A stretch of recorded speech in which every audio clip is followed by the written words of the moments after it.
朋友们，大家好，欢迎来到海娟美食。今天分享一款好吃的鸡蛋早餐饼，10分钟做好全家人的早餐。看一下这个颜值。盆中加入420克的清水，放入少许盐，增加面粉的筋性。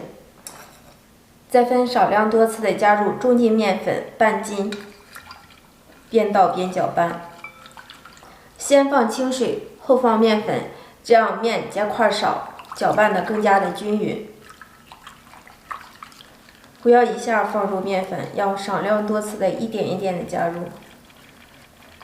搅拌成这样稍微稀一点的细腻面糊状，没有小颗粒即可。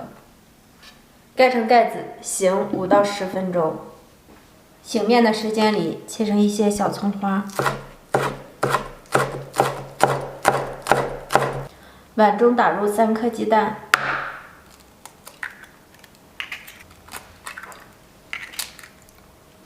加入半勺盐，放入小香葱，把鸡蛋打散，充分的搅拌均匀。饼铛提前预热，不用刷油。面糊在放入锅内之前，再用勺子搅动一下。预热好的锅中，我们一勺一个，向中间的部位倒。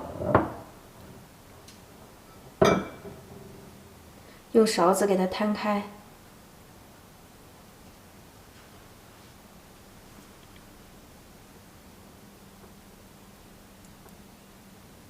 再淋上1小勺的蛋液，同样用勺子摊开，摊均匀。放蛋液一定要在面糊凝固之前放，这样做出的鸡蛋饼又软又好吃。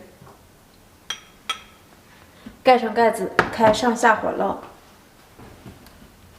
烙至鸡蛋微微定型，表面淋少许的油，然后我们给它翻面，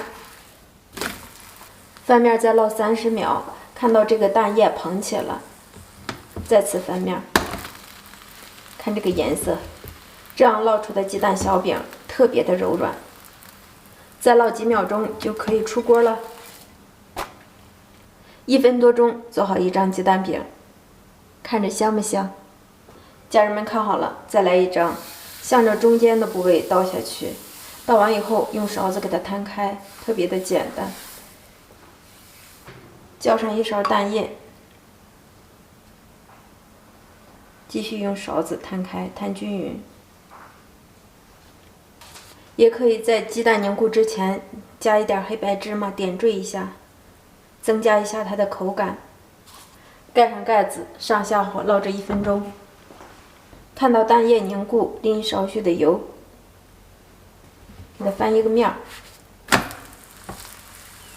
，10多秒钟，我们可以看到这个蛋液蓬起，变得特别的鼓，蓬松了，就可以再翻面，翻面再烙几秒钟，1分多钟，一个饼就可以出锅了。家人们看一下，鸡蛋早餐饼就出锅了，我们配上一碗稀粥或者是奶茶，都是不错的选择哟。看一下这个柔软的程度，特别的软，咬上一口，口弹又有营养。在家学会这样做，简单快速又省事。学会了，我们再也不用出去买了，新手也能一次成功哟。谢谢您的观看，我们下期见，拜拜。